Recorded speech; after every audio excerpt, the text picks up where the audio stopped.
আজ আমি আপনাদের সাথে এমন একটা রেসিপি শেয়ার করব যেটা আপনারা বিশ্বাসই করতে পারবেন না। আপনার বাসায় বয়স্ক থেকে ছোট মানুষ যারাই আছে কিনা তারাই এই খাবারটা খেতে পারবে এবং আপনার খুবই মজার এই খাবারটা। আপনারা আমার টেকনিক অনুযায়ী যদি আপনারা ফলো করে রান্না করেন, আমার মনে হয় আপনারা অবশ্যই আমাকে বাহবা দেবেন এবং বলবেন যে না, আপুর যেভাবে রান্না করেছে এভাবে আমরাও রান্না করেছি, অনেক মজা হয়েছে।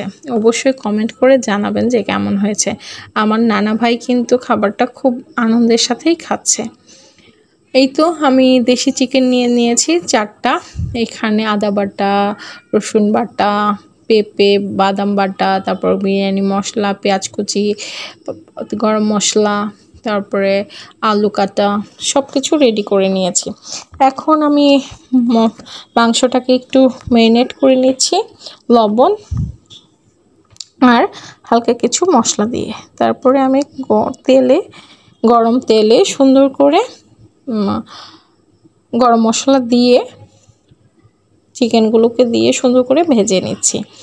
ভালোভাবে ভেজে নেব সুন্দর করে। যখন সাদা সাদা কালার হয়ে যাবে চিকেনগুলো, এই পর্যায়ে আমি দিয়ে দিয়েছি আলু এবং বাদাম। এটাও আমি সুন্দর করে ভেজে নিচ্ছি। ভাজার পরে যখন হালকা সাদা সাদা পানি পানি উঠবে তখন আমি আবার পেঁয়াজ কুচি দিয়ে দিয়েছি, অল্প পরিমাণে পেঁয়াজ কুচি এবং বিরিয়ানি মশলা। দেখতেই পাচ্ছেন, আসলে যারা ভিডিও দেখে অভ্যস্ত তারা কিন্তু জানেই, বুঝেই যে কী কী দেওয়া হয়েছে। এখানে দিয়েছি আমার সেই সিক্রেট মশলাটা এবং দিয়েছি আদা বাটা, রসুন বাটা। সিক্রেট মশলা হচ্ছে বাদাম এবং পেঁপের পেস্ট, অনেক 3-4 রকমের বাদাম এবং পেঁপে পেস্ট। তারপর সুন্দর করে মশলাগুলো মাখানো হয়ে গিয়েছে। এই পর্যায়ে আমি লবণ দিচ্ছি পরিমাণ মতো।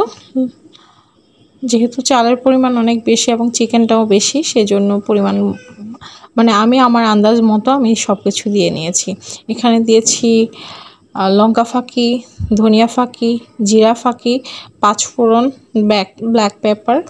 তারপরে সুন্দর করে মিক্সড করে নিচ্ছি এবং ওইদিকে ঢাকা দিয়ে চিকেনটাকে রেডি করে নিচ্ছি। এইদিকে আমি আবার একটু পেঁয়াজ বেরেস্তাটা রেডি করে নিচ্ছি। দেখতেই পাচ্ছেন পেঁয়াজ এবং কাঁচামরিচ।